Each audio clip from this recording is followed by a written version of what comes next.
ত্রয়োদশ জাতীয় সংসদে সংরক্ষিত নারী আসনে নির্বাচন ঘিরে বিএনপিতে মনোনয়ন প্রত্যাশীদের তৎপরতা বেড়েছে। দলীয় কার্যালয় ও শীর্ষ নেতাদের কাছে জমা পড়েছে কয়েক হাজার আবেদন। দলীয় সূত্র বলছে, রাজপথে অবদান থাকা ত্যাগী, শিক্ষিত ও পরিচ্ছন্ন ইমেজ এবং বর্তমান বাস্তবতায় দেশকে এগিয়ে নিতে সংসদে কার্যকর ভূমিকা রাখতে পারবেন এমন নেত্রীদেরকেই বেছে নেবেন হাইকমান্ড। আক্তার হোসেনের রিপোর্ট।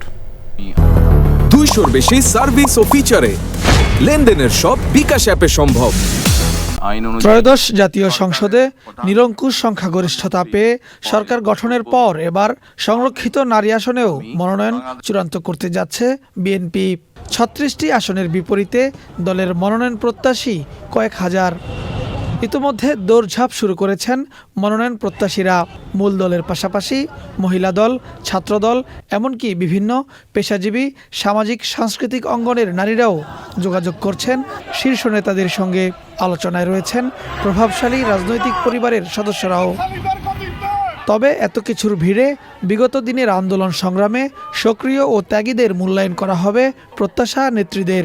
17 বছর কিংবা 18 বছর কিন্তু কম সময় না, একটা দীর্ঘ সময়। এই দীর্ঘ সময় যারা রাজপথে ছিল, আন্দোলন সংগ্রামে ছিল, পরীক্ষিত নেতা কর্মীদেরকে মূল্যায়ন না করলে পূর্ব প্রজন্ম যারা থাকে তাদেরকে দেখেই কিন্তু সাহস পায়। দলের আদর্শকে লালন করে রাজপথে 17টি বছর অগ্রণী ভূমিকা পালন করেছেন, দুঃসময় দলকে ছেড়ে যাননি।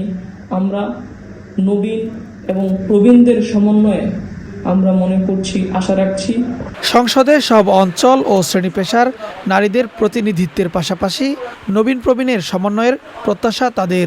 সবাই মনে করে যে এই মূল্যায়নটা হওয়া উচিত, না হলে এটা খুবই অন্যায় হবে এই ধরনের কথা বলে। আর শিক্ষাক্ষেত্রে যে বিশ্বভিত্তিক গবেষণা রয়েছে সেগুলো কিন্তু আমাদের কোনো বিগত সরকারগুলোর আমলে আমরা দেখিনি। তো এই বিষয়গুলো অনেক, আমার মনে হয় শিক্ষা নিয়ে কাজ করার এবং সংস্কৃতির যে অপসংস্কৃতি শুরু হচ্ছে, এগুলো নিয়ে আমি কাজ করতে আগ্রহী। আমি মনে করি প্রথমেই যারা ত্যাগী ছিল তাদেরকে মূল্যায়ন করা উচিত। এখন কিন্তু কোনো মহিলার অর্নামেন্টস না, এখন কিন্তু এক একটা মহিলা আমি মনে করি এক একটা বুলেট।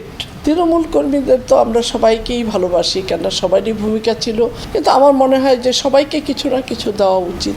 দলের প্রতি আনুগত্য, ব্যক্তিগত সুনাম, রাজনৈতিক সচেতনতা ও নেতৃত্ব দেওয়ার সক্ষমতাও বিবেচনায় আসবে বলেই মনে করেন দলের সিনিয়র যুগ্ম মহাসচিব রুহুল কবির রিজভী।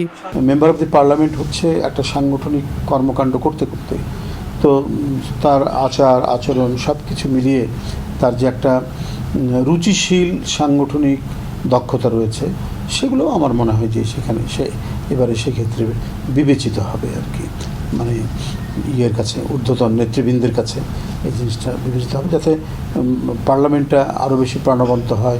ঘোষিত তফসিল অনুযায়ী মনোনয়নপত্র জমা দানের শেষ তারিখ 21শে এপ্রিল। মনোনয়নের ব্যাপারে সিদ্ধান্ত নেবেন দলের সর্বোচ্চ নীতি নির্ধারণী ফোরাম, জাতীয় স্থায়ী কমিটি ও প্রধানমন্ত্রী তারেক রহমান। Akhtar Hossain, channel I, Dhaka.